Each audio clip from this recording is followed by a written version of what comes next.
What is up, YouTube? I am Christian Adrian R.Libao at welcome sa aking channel.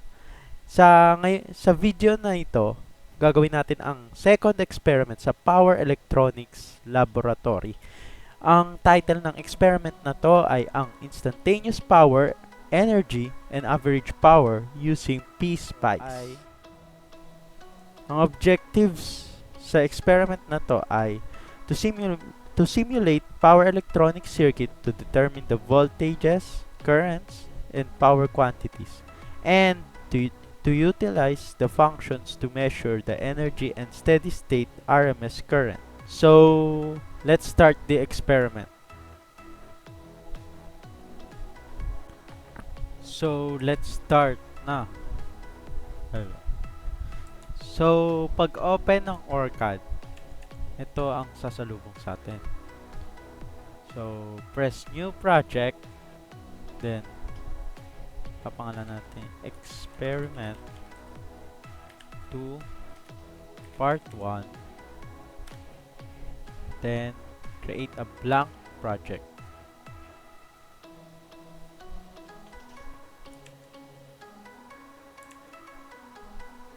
Then, ilalagay na natin ang mga components. First, lagay natin ang voltage source na sign.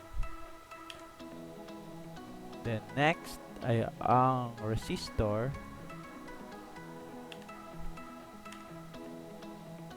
Then, ang pinakahuli ay ang ground. Connect lang natin sila.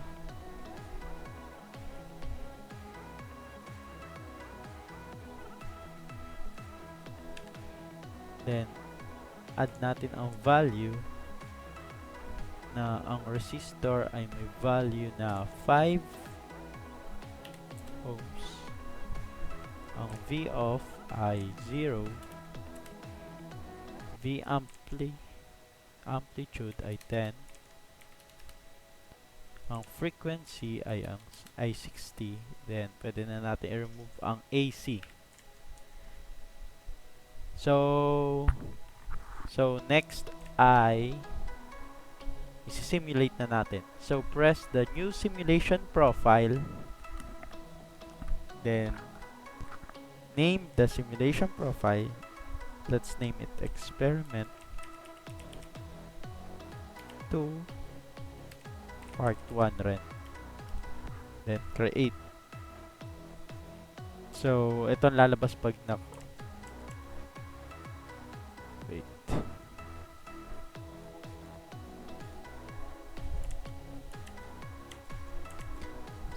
So ito ang lalabas pag prines ang simulation ay ang create simulation. So edit natin ang runtime na 16.67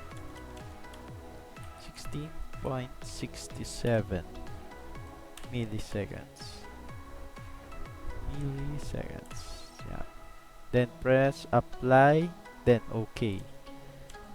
Then next naman ay simulate na natin. Press itong play. Yeah. Then add trace. Ang first na i-add natin ay ang power or WR1 at next then next naman ay ang ating negative IR1. Then next, ang last pala ay ang ating V2R1. Yan. So by looking at this graph, makikita natin na nag-peak nag-peak ang ating power sa 20 watts. So ito ang ating power. Nag-peak siya sa 19.991 or almost 20 watts at 4.2 milliseconds. So yung ating V2R1 naman or ang voltage ay nag-peak sa 10, makikita natin dito, sa 9.998 volts at 4.2 milliseconds. Then sa ating current naman, nag-peak siya sa 1.9995 amperes sa same na time nang nag-peak ang ating power at voltage. So, nagkaroon naman tayo ng intersection dito sa may 8.3429 milliseconds. Yan. 8.29 milliseconds. Yan. Nagkaroon tayo ng intersection dito. Or ito ang kanilang lowest na value. Then, umakyat ulit siya dito at about 12.6 milliseconds. Nag-peak or 12.533. Nag-peak siya sa 19.990. Yung ating current naman ay negative 1.9995 at amperes at ang ating voltage ay negative 9.998 volts. Same lang siya kaso yan. So ang ating power ay nag-on or nagto 20 volts then 0 then nag 20 watts pala. Nagto 20 watts then 0 watts then 20 watts after ilang seconds. Then ang ating current naman, yung red one, ay from 0, nag-peak siya sa may almost 2 watts, 2 amperes. Then, nag-0, then nag-negative 2 amperes. Pareho siya ng ating voltage na from 0, nag-10, nag-0, then nag-negative 10. So, yun ang ating first part ng ating experiment. So, punta naman tayo sa second part ng ating experiment. So, balik tayo dito. After nito, gagawa tayo ng panibagong file or project. So, gagawin na natin ang second experiment or ang ating second circuit sa experiment number 2. So, press natin ang new project ulit. Name the file, experiment 2 part 2 na lang rin. So, press OK, create a blank project, and press OK ulit. Yan. Then, sa experiment 2, gagawin natin ang circuit na ito. So, balik tayo dun sa. So, para gawin ng circuit na yon, so, kailangan natin ng voltage source. Place natin ang ating voltage source na pulse. Then, isang resistor at isang inductor. Then, ang pinakahuli naman nating i-add ay ang ating ground. So, rotate natin to. At ito. Connect the two. Yan. I-connect na natin. So, connect the voltage sa resistor. Connect yung isa sa ground at yung inductor sa ground. Then, pwede na nating i-add ang values ng bawat isa. So, sa resistor, kailangan natin ng 2 ohms. Sa inductor naman ay 10 millihertz. So, palitan na lang natin ng M. Then, sa voltage, ang V1 ay 0, ang V2 ay 20,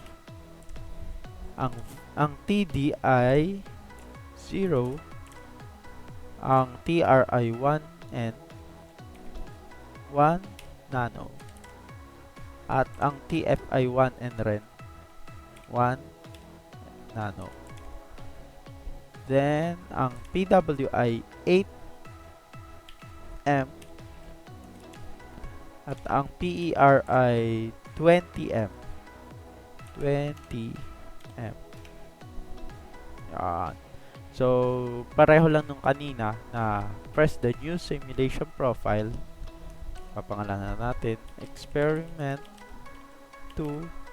Part 2. Yan. Create. Then, ang run to time naman natin dito ay 110 milliseconds. 110. Wait. Yan. So, ang run to time natin dito ay 110 milliseconds. Start saving data at 60 milliseconds. Then, press apply. Then, okay. Then, play na natin. So, dito, add trace ulit. So, ang kailangan nating output ay IR1, negative IR1. And yung RMS nya. RMS. Dito makikita yung RMS sa right side. RMS, then IR1. Press OK. So, ayun. Labas natin ang ating cursor. So, sa IR1, yung green na graph ay ang ating IR1 or ang ating current. Then, ang ating RMS current or ay ang ating red line or red waveform. So, check natin dito sa paper kung tama ba ang ating output or sagot. So, at 80 milliseconds, dapat ang output natin ay 4.6389 or around doon. So, at 80, so dito natin makikita.